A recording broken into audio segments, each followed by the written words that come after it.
Welcome to future vision study centre. இன்னைக்கு அகாரிகஸோடைய vegetative structures பார்க்கலாம். So இதோட வெஜிடேட்டிவ் ஸ்ட்ரக்சர்ஸ் வந்து எப்படி இருக்கும்னா, இதோடைய தேலஸ் வந்து எதனால் ஆயிருக்குன்னு பார்த்தோம்னா ஹைஃபே அப்படின்னு சொல்லுவாங்க. The thallus is branched structure it's called as a hyphae. இந்த மாதிரி நூலாக இருக்கும். இந்த ஹைஃபே பார்த்தீங்கன்னா hyphae it's consist of mycelium இருக்கும்.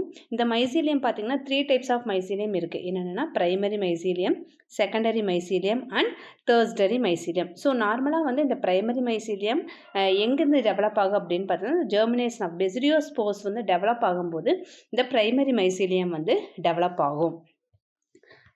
ஸோ இந்த செப்டேட் வந்து எப்படி இருக்கும் அப்படின்னு பார்த்தோம்னா யூனிநியூக்ளியேட்டாக இருக்கும், ஹேப்ளாய்டு இன் நேச்சராக இருக்கும். இது வந்து மோனோகேரியாட்டிக் மைசீலியம். ஸோ இதோடைய ஃபங்க்ஷன் எப்படின்னா ரெண்டு பிரைமரி மைசீலியம், அதாவது பாசிட்டிவ் அண்ட் நெகட்டிவ் அந்த மைசீலியம் ஸ்ட்ரெயின்ஸ் தான் வந்து ரெண்டும் சேர்ந்து தான் வந்து செகண்டரி மைசீலியத்தை உருவாக்கும். அதுக்கு பேர் என்னென்னு பார்த்தோம்னா டைகேரியாட்டிக் மைசீலியம் அப்படின்னு சொல்லுவோம். ஸோ இந்த டைகேரியாட்டிக் மைசீலியம் வந்து பார்த்திங்கன்னா அந்த ஹைஃபே வந்து கோட் டெவலப் பண்ணுறதுக்கு பேர் தான் வந்து ரைசோமார்ஃப். அது அந்த கார்ட் மாதிரி டெவலப் பண்ணுறதுக்கு பேர் தான் வந்து ரைசோமார்ஃப் அப்படின்னு சொல்லுவோம். இதுதான் வந்து என்ன பண்ணுது, சாயிலில் வந்து நல்ல லாங் பீரியடாக வந்து பெனிட்ரேட் பண்ணிக்குது.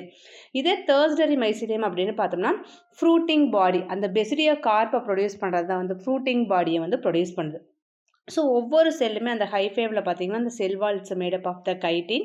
செல் ஆர்கனல்ஸ் பார்த்தோன்னா மைட்டோகாண்ட்ரியா, கோல்கை அப்பரேட்டஸ் இதெல்லாமே வந்து எல்லாமே ப்ரெசென்ட் ஆகிருக்கும். ஸோ இந்த மேலே இருக்கக்கூடிய பெசிடியோ கார்ப்பை ப்ரொடியூஸ் பண்ணுறது தான் வந்து தேர்ஸ்டரி மைசீலியம்னு சொல்லுவாங்க. பிரைமரி மைசீலியம் ஹைஃபேவை ப்ரொடியூஸ் பண்ணுது. செகண்டரி மைசீலியம்ஸ் வந்து என்ன பண்ணுது, அந்த ஹைஃபேவுடைய ஹைஃபல் கார்ட்ஸை வந்து ப்ரொடியூஸ் பண்ணுது.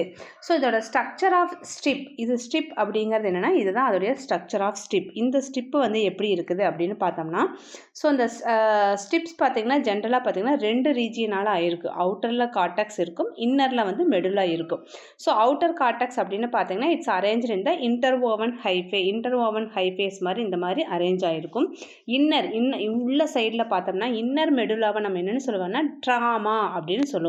ஸோ இதோட ரோல் என்ன, it's a central core of the strip. இந்த சென்ட்ரல் இந்த கால் மாதிரி ஊனி இருக்குது பார்த்தீங்கன்னா இதில் சென்ட்ரல் கோர் வந்து ஸ்ட்ரிப் அப்படின்னு சொல்லுவோம். இது வந்து இட்ஸ் அ லூஸாக அரேஞ்ச் ஆகிருக்கும். இந்த சென்ட்ரல் இருக்கிறது பார்த்தீங்கன்னா லூஸாக அரேஞ்ச் ஆகிருக்கும். Running the centre soft. Central அந்த மஷ்ரூம் எல்லாம் நம்ம சாப்பிடும்போது சென்டர் பார்த்தோன்னா நல்லா சாஃப்டாக இருக்கும். ஸோ இந்த வந்து ஹாலோ மாதிரி இருக்கிறது வந்து இட்ஸ் அ மஷ்ரூம் மெச்சூர்ட் ஆகும்போது வந்து ஹாலோ மாதிரி இருக்கும். ஸோ இதோடைய மெயின் ஃபங்க்ஷன் என்னென்னா loose arrangement of the hyphae இந்த மெடுலாவுக்கு பேர் தான் வந்து ட்ராமான்னு சொல்லுவாங்க. So it's a efficient of the spore dispersal by the air current. So air currents மூலமாக இந்த ஸ்போரை வந்து மெயினாக இந்த வழியாக வந்து டிஸ்போஸ் பண்ணுறது தான் வந்து இந்த மெடுலா அந்த ட்ராமா அப்படிங்கிறது வந்து ரொம்ப ரொம்ப யூஸ் ஆகுது. ஸோ இதுதான் வந்து vegetative structure of the agaricus. So இதுலேருந்து ஒரு கொஷின்ஸ் பார்த்தோம்னா, so what are the loosely arranged hypha in the centre agaricus basidio stipe அப்படின்னு பார்த்தோம்னா option A cortex, option B medulla, option C connective cells, option D ஹைமேரியம்.